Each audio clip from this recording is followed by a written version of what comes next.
Hi there. I am on page 252. I'm going to go through the last two math box pages that I am going to go through with you together this year.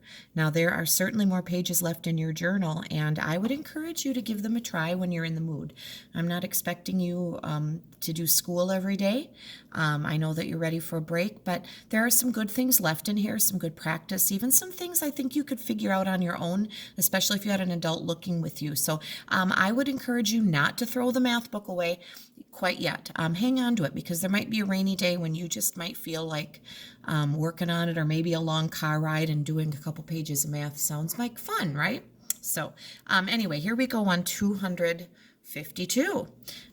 Basic multiplication practice. 7 times 4 is 28. 7 times 5 is 35 plus 2 is 37. 7 times 6 is 42 plus 3 would be 45. That's the entire answer, only one layer there.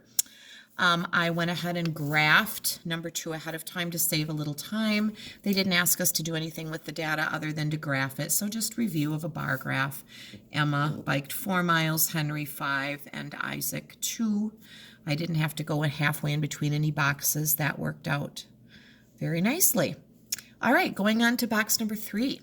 Circle the unit you would use to measure each item. The weight of your journal, I would do in ounces. Pounds, really, the journal is too light, even when it's all complete and together, to do pounds. Ounces are going to be more accurate and precise.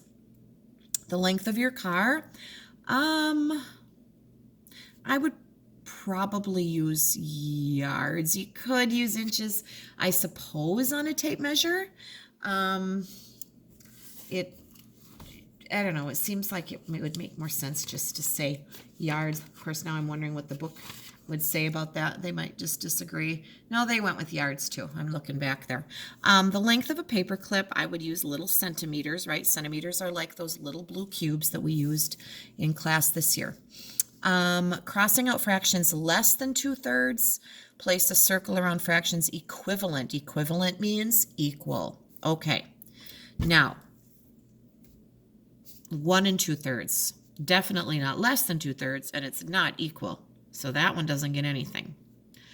1/3 is definitely less than 2/3. A 4/6, this is questionable. How am I going to figure this out? I might be able to dig through my fraction cards and compare them. I am going to try doubling 2 and doubling 3. Well, look at that. 2/3 is equal to 4/6, so it's a circle equivalent. The directions are the trickiest part here. 2/5 is not going to be equal. It would be less, right? Because 2 out of 3 is more than half, and 2 out of 5 is less than half, so I know that that is less. Okay, 6/9. What if I multiplied the 2 in 2/3 times 3 and the bottom times 3? 2 times 3 gives me 6. 3 times 3 is 9. I believe they are equivalent. Here's another way you can check. You can do what's called reducing this bigger fraction, or with the bigger numbers, down to a simplest form. If I divide both 6 and 9 by 3, because you can, 6 divided by 3 is 2, 9 divided by 3 is 3, 2/3. They are equal.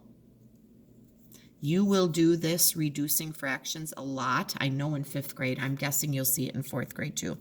5/6. I'm going to predict, since 4/6 was equal, 5/6 is not equal, and it's definitely not less. It's definitely more than 2/3, because this is equal to, so I'm going to leave that one alone. Okay, area of a rectangle with some bigger numbers.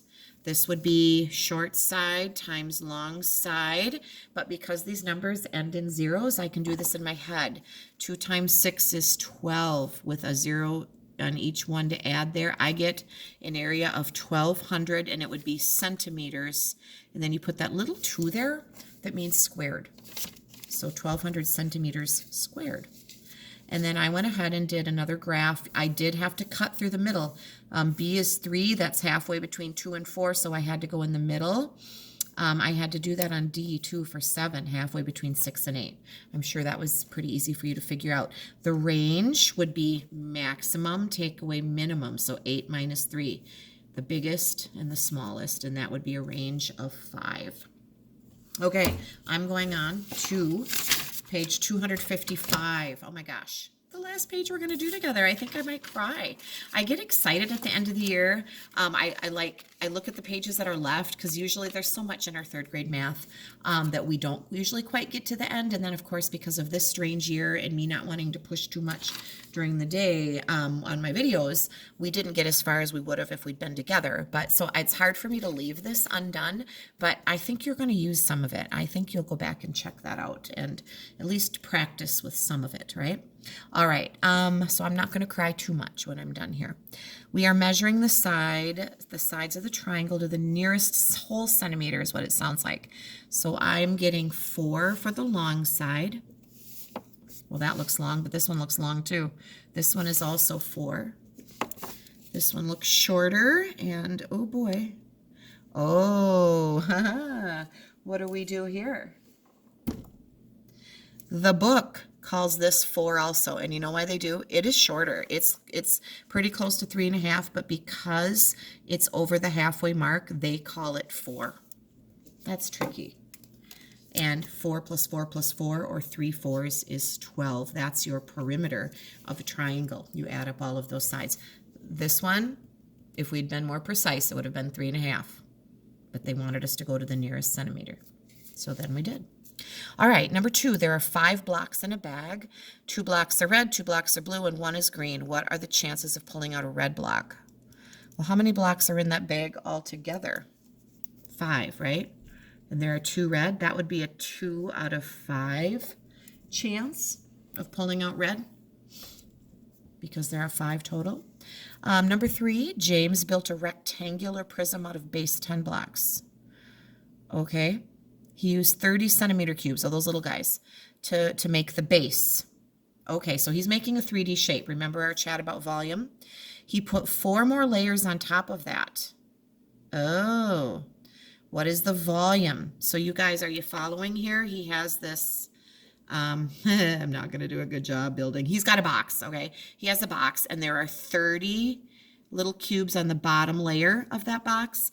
And then he puts 4 more layers. So there's going to be 30 and 30 and 30 and 30 more. 1, 2, 3, 4 more layers. What is the volume? That is 30. How many times? That is 35 times. That would be 150 cubic centimeters if you saw them all stacked inside that box. All right, going on. We have some volume measuring. This is probably usually liquids. When we talk about things in pints and gallons, often liters, often liquids, gallons of milk, gallons of gas, pints of, half pints of milk in your little milk cartons at school, liters. I think of bottles of like pop or water bottles that we buy. So in 1 gallon, and I'm just going to tell you this, if you kind of wore yourself out trying to figure this out, that's okay. But a gallon, like a gallon jug of milk, is made of 4 quarts. It takes 4 quarts to make a gallon. Now, how many gallons would be 12 quarts then? That would be 3 gallons would be 12 quarts. 3 times 4 is 12. Callie's saying hello to you for one last time. You can hear her out on the front porch. So 1 pint. Pints are smaller. The little milk cartons that you get at school are a cup, and 2 of those make 1 pint. So if that helps you figure out a pint. A lot of canning jars that people use, if you have someone that cans things or makes jelly or something, they might talk about things of pints, like a pint of corn or a pint of something. It takes 2 of your little milk carton sizes to make 1 pint. So how many pints would be 14? Well, that would be half of, if it's 14 cups, it would be 7 pints then. Now, liters are different. Milliliters, it takes 1,000. Milli means 1,000. It takes 1,000 milliliters to make 1 liter. So in the metric system, milli means 1,000. 1/1000th kind of, and kilo is 1,000. If you have 5,000 milliliters, that would be 5 liters. I am perfectly okay knowing that you just did that right along with me and just kind of listened in. At least you're becoming familiar with some of these terms. At your house, you could probably look for some of these words in your refrigerator, in your pantry. Make sure you have permission first, but you could find some of those because food comes with labels.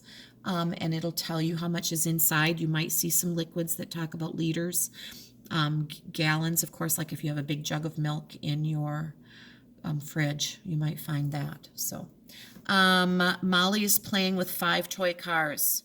This is only 1/3 of her set. So that'd be like 5 times 3, right? How many cars are in her whole set? 15 for sure. All right. My video is getting long. I colored this ahead of time. I'm going to just kind of explain it quickly. It says color the circle so that it matches. Half blue is easy. I mean, you could draw a straight across anywhere. I colored that way. Okay. The 1/3 green, what I thought of is a clock having 60 minutes.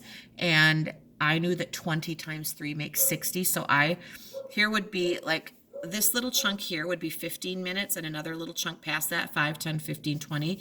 These little chunks seem to be worth like 5 minutes on a clock. I know that's weird, but that's how my brain thought about it. And so 1/3 of this circle is green. And that left 1/6 yellow.